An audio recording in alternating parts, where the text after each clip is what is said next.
சிறு தொழில் அல்லது வணிகம் செய்யும் நபரா நீங்கள்? பிற்படுத்தப்பட்டோர், மிகவும் பிற்படுத்தப்பட்டோர், சீர் மரபினர் வகுப்பை சார்ந்தவங்களுக்காக கடன் உதவி திட்டத்தை அறிமுகம் செய்திருக்கிறாங்க. இந்த திட்டத்தின் கீழே சிறு தொழில் அல்லது வணிகம், கைவினைப் பொருள் தயாரிப்பு அல்லது மரபு சார்ந்த தொழிலை செய்கிறது, இது மாதிரியான விஷயங்களுக்கு கடன் உதவி பெறலாம். சிறு தொழில்கள் செய்யக்கூடிய தனிநபர் அல்லது குழுக்கள், இன்றைக்கி பார்த்தா கிராமத்தில் ஏராளமான தொழில் சார்ந்த, வேலைவாய்ப்பு சார்ந்த சுய உதவி குழுக்கள் செயல்பாட்டில் இருக்குது. இந்த சுய உதவி குழு உறுப்பினர்களுக்கும் இந்த கடன் திட்டம் பொருந்தும். இன்னும் சொல்லப்போனால் கறவை மாடு வளர்க்குறது, ஒரு கறவை மாட்டுக்கு 30,000 வீதம், அதிகபட்சமாக 60,000 ரூபாய் வரைக்கும் இந்த திட்டத்தின் கீழே பயன்பெறலாம். அதே போல் விவசாயம் சார்ந்த திட்டங்கள் அல்லது விவசாயம் சாராத நகர்ப்புற பகுதியை சார்ந்த தொழிலுக்காக ஒரு ஆயத்த ஆடை தயாரிக்கிறது, அதே போல் உணவு சார்ந்த மதிப்பு கூட்டும் தொழில்நுட்பம், இதுக்கெல்லாம் இந்த கடன் திட்டம் பொருந்தும். ஏறக்குறைய 15 லட்சம் ரூபாய் வரைக்கும் இந்த திட்டத்தில் கடன் கிடைக்கும். இதற்கு தகுதிகள்னு பார்த்தோம்னா பிற்படுத்தப்பட்டோர், மிகவும் பிற்படுத்தப்பட்டோர், சீர் மரபினர் வகுப்பை சார்ந்தவங்களாக இருக்கணும், அதிகபட்ச வயது 60, அதே போல் உங்கள் குடும்ப வருமானம் 3 லட்சத்துக்கு அதிகமாக இல்லாமல் இருக்கணும். இந்த திட்டத்தை பற்றி தகவல் தெரியணும்னு சொன்னால் உங்கள் மாவட்டத்தில் இருக்கக்கூடிய பிற்படுத்தப்பட்டோர் பொருளாதார மேம்பாட்டு கழகம் அல்லது வேளாண்மை துறை இவங்களை அணுகி இந்த திட்டம் பற்றிய விவரங்களை தெரிந்து கொள்ளலாம்.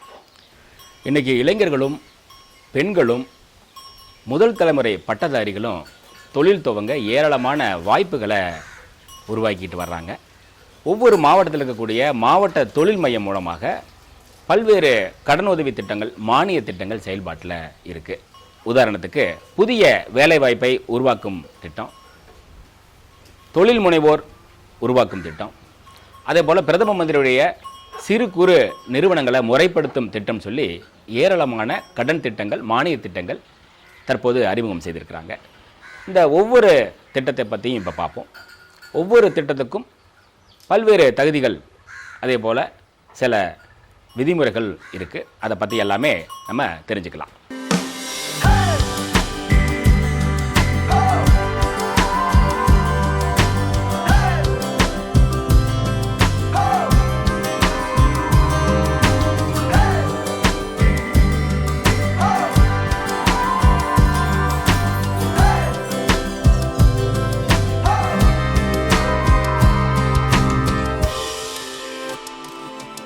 இன்றைக்கி பண்ணையத்தில் லாபம் வேணும்னா வெறுமனே பயிர் சாகுபடி மட்டும் பத்தாது.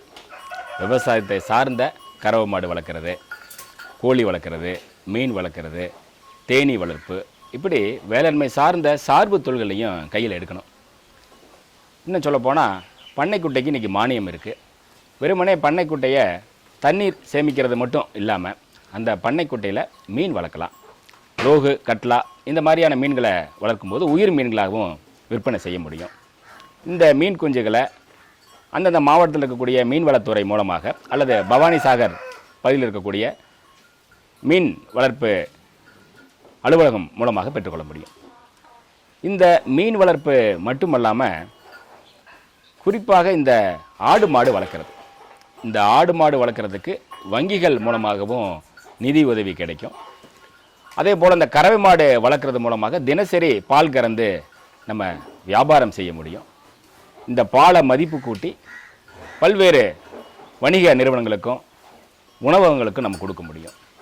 இப்படி விவசாயம் சார்ந்த சார்பு தொழில்களை எடுக்கும் பொழுது பயிர் சாகுபடி ஒருவேளை நமக்கு திருப்தியாக இல்லைன்னா அதை ஈடுகட்டும் விதமான ஒரு வருமானத்தை இந்த வேளாண்மை சார்ந்த சார்பு தொழில் மூலமாக பெற முடியும். இன்றைக்கி பால் 20லேருந்து 25 ரூபாய் வரைக்கும் கொள்முதல் பண்ணிக்கிறாங்க. இதே பாலை நீங்கள் நேரடியாக நுகர்வோருக்கு கொண்டு போய் சேர்த்தா ஒரு 40லேருந்து 45 ரூபாய் வரைக்கும் விற்பனை செய்ய முடியும். அப்போ ஒரு விவசாயி வெறுமனே விவசாயத்தை மட்டும் செய்யாமல் அவர் ஒரு தொழில் முனைவோராக மாறணும். அந்த விஷயத்தை தான் நம்முடைய யூடியூப் சேனல் மூலமாக நம்ம செய்துக்கிட்டு இருக்கோம். இந்த வேளாண்மை சார்ந்த தொழில் என்னெல்லாம் வாய்ப்பு இருக்குது, அதை எப்படியெல்லாம் வெற்றிகரமாக செய்யலாம் அப்படிங்கிற வசதி மற்றும் வாய்ப்புகள் என்னெல்லாம் இருக்குது அப்படிங்கிறத பற்றியும் நம்ம சொல்ல போகிறோம்.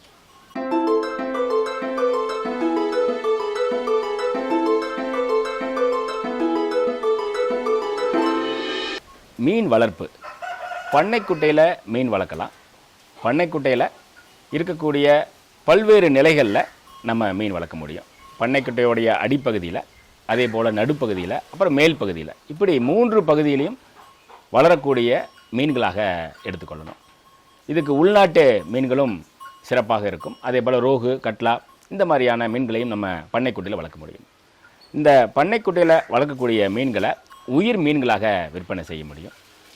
அதே போல் இன்றைக்கு நகர்ப்புற பகுதிகளில் அலங்கார மீன் வளர்ப்பு ரொம்ப பிரபலம் ஆகிட்டு வருது.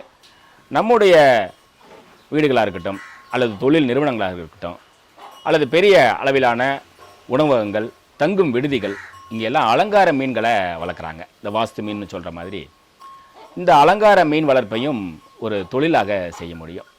இந்த தொழில் முனைவோர் அப்படின்னு சொல்லும் பொழுது ஒரு அடிப்படை பயிற்சி தேவை. குறிப்பாக இந்த மீன்களை எப்படி வளர்க்கணும், அதுக்கு என்ன உணவு தேவை, அது எத்தனை நாள் அறுவடைக்கு வரும், இந்த மாதிரியான பயிற்சிகளை ஒவ்வொரு மாவட்டத்திலும் இருக்கக்கூடிய மீன்வளத்துறை மூலமாக நீங்கள் பெற முடியும். இப்போ திருச்சியில் ஜியபுரம் பகுதியில் அலங்கார மீன் வளர்ப்பு பயிற்சிக்குன்னு மீன்வள பல்கலைக்கழகம் மூலமாக ஒரு அலுவலகம் செயல்பாட்டில் இருக்குது. இந்த பயிற்சி மையம் மூலமாக அலங்கார மீன் வளர்ப்பை பற்றி நீங்கள் தெரிஞ்சுக்கிட்டு அந்த அலங்கார மீன் வளர்ப்பை ஒரு தொழிலாக செய்ய முடியும். அதே போல் இன்றைக்கி மதிப்பு கூட்டப்பட்ட பொருள்னால் நம்ம வெறுமனே வேளாண்மை அல்லது தோட்டக்கலை பயிர்களை பற்றி யோசிக்கிறோம். மீன்களையும் மதிப்பு கூட்டலாம். நமக்கு தெரிந்த மதிப்பு கூட்டப்பட்ட பொருள் கருவாடு. ஆனால் இன்றைக்கி மீன்களில் இருந்து பல்வேறு வகையான மதிப்பு கூட்டப்பட்ட பொருட்கள், ஊறுகாயில் ஆரம்பித்து மீன்கள் சார்ந்த ஒரு துரித உணவுகள், ஃபாஸ்ட் ஃபுட்னு சொல்கிறோம் இல்லையா, அது மாதிரி வறுக்கப்பட்ட, பொரிக்கப்பட்ட பல்வேறு மதிப்பு கூட்டப்பட்ட பொருள்களையும் விற்பனை செய்ய முடியும். மீன்களில் அருமையான புரத சத்து இருக்குது. அதனால் மீன்கள் சார்ந்த ஒரு தொழிலை செய்வதற்கு இது சரியான தருணம்.